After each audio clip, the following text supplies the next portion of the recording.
amid confirmation that 2 packages containing explosives found Tuesday in separate FedEx facilities in both San Antonio and Austin are the work of a serial bomber. Authorities urge the public to be vigilant and cautious when handling suspicious packages. Port San Antonio CEO Roland Maurer resigns under pressure from board members who complain he lacks the vision and visibility necessary to promote the port. And while 4 straight wins, culminating with a victory over Golden State, means Spurs' playoff chances are improving, San Antonio must keep winning, and that means focusing on defense. Good morning. Those are your headlines from expressnews.com.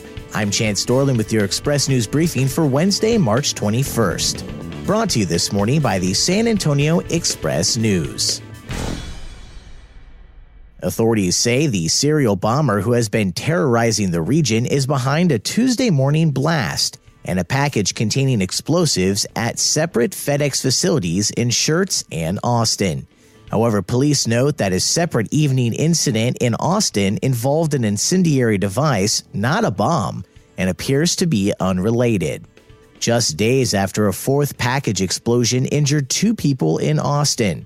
Tuesday's first explosion was reported to Schertz police at about 12:25 a.m., while a package destined for a home in Austin was traveling along an elevated automated conveyor at a FedEx ground building, with the FBI confirming a female employee was treated at the scene and then released in connection with the explosion.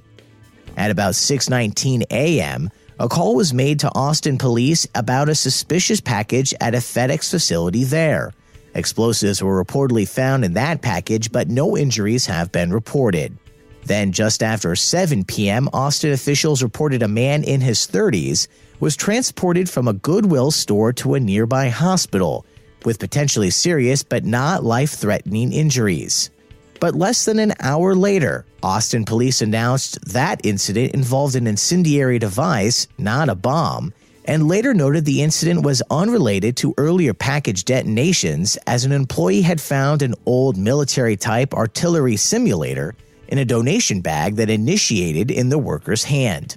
Austin Assistant Police Chief Eli Reyes says police will dispose of such relics for the public if they are notified of their existence. These military-type mementos are found by family members, and do not know how to dispose of these devices. So if you have a family member or you have something that you find in a garage that looks like a military device or a memento, please call 911 and we will send someone out to inspect it. And we have the equipment and we have the capability to dispose of these devices properly. FedEx says it has turned over extensive evidence to investigators, and the chairman of the U.S. House Homeland Security Committee told the Associated Press that authorities have surveillance videos in Austin that could possibly show a suspect. In total, this month, 5 bombs have exploded in Central Texas, killing 2 people and seriously injuring 4. The first 2 East Austin package bombs killed 39-year-old businessman Anthony House and 17-year-old high school student Draylon Mason, as well as injuring Mason's mother. All 3 are black. The 3rd bomb injured 75-year-old Esperanza Herrera, a caretaker at the home of her mother. Both are Hispanic. President Donald Trump says authorities will find the person behind the attacks. The bombings in Austin are terrible. Local, state, and federal are working hand in hand to get to the bottom of it. This is obviously a very, very sick individual, or maybe individuals. These are sick people, and we will get to the bottom of it. Port San Antonio CEO Roland Maurer resigned Tuesday under pressure from board members who complained he didn't have enough vision or visibility in the community to promote the port. The port is a special redevelopment zone with a board that's appointed by the city council that was set up in the aftermath of the base realignment and closure of Kelly AFB, and encompasses 1,900 acres of the former Air Force Base. After initially remaining above $40 million in revenue for at least 5 years, since 2013, port revenue has steadily declined. Most recently, reported revenue for the 2017 fiscal year was only $33.8 million. Lawyer Mark White represents District 10 on the Port's board of directors and says the group wants a bigger and bolder vision from someone who's, quote, willing to be out front and to be the face of the economic development that's going on down there.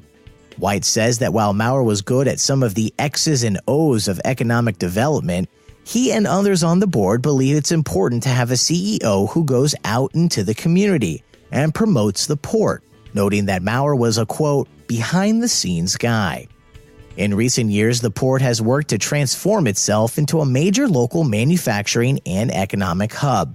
The 1,900-acre campus is the region's largest industrial port, with more than 70 employers that employ more than 12,000 people, as well as military personnel who still make up a large amount of the port's workforce. At a board meeting Tuesday morning, Maurer, who came to the port as a CEO in 2014 with a salary of $330,000 a year, submitted his letter of resignation. However, despite that letter, when reached on his cell phone as he drove into work, Maurer appeared surprised at questions regarding his resignation, saying that, quote, well, if I am, I'm not aware of it. The board must now decide whether to accept the resignation that would take effect December 31st. And before Monday's 89-75 victory over the Golden State Warriors, Spurs coach Greg Popovich was asked to name the common threads running through his team's winning streak. He replied, better defense. The Spurs have given up an average of just 85.2 points during the streak, holding their opponents to 20 points or less in the fourth quarter during each of the 4 games. Another common thread in the winning streak is the inclusion of the team's 24th different lineup so far this season. In today's episode of the Spurs Insider, I speak with Express News Spurs beat reporter Jabari Young about the winning combination. Since the Orlando Magic game, Greg Popovich reinserted Danny Green in the starting lineup, took out Pau Gasol. And I wanted to give it a few games to see whether or not, how legit that was. And it seems they have something going right now. I mean, when you win 4 straight games, that's important. And so if you look at the defensive rating numbers, right, last 4 games since they started that new starting lineup, right, defensive rating has an 87.7. That's second best in the NBA, okay? 87.7 points per game that they're allowing to opponents. Second best in the NBA. The offense is at about 105 points, which is better. It's still not up at the top echelon of teams, but it's better than what they were. But we all know that they hang their hat on the defensive end, and so in that respect, it's working. It seems to be paying off, and so by putting Danny Green in there, you have more spacing, and you allow LaMarcus Aldridge to have a little bit more space to work down low, and you're not clogging the paint up. Pau Gasol and LaMarcus, you have 2 bigs in there, then that it limits the space, and so now you have 2 dangerous shooters on the floor, and Patty Mills and Danny Green. You got a defender in Kyle Anderson who's playing very well on the defensive end and can make plays, okay, and then you have a DeJounte Murray where he can score up the dribble, get to the point. So they have people that they can, that lineup seems to be working for spacing wise, and everybody seems to do something well. And so, and also you don't lose anything, having Kyle Anderson start at the 4 position because he can hold his own. Subscribe to the free Spurs Insider podcast at expressnews.com/podcasts, as well as in Stitcher Radio, Apple Podcasts, and other podcast applications. And that's your Express briefing for Wednesday, March 21st from expressnews.com. Brought to you this morning by the San Antonio Express News. I'm Chance Dorland.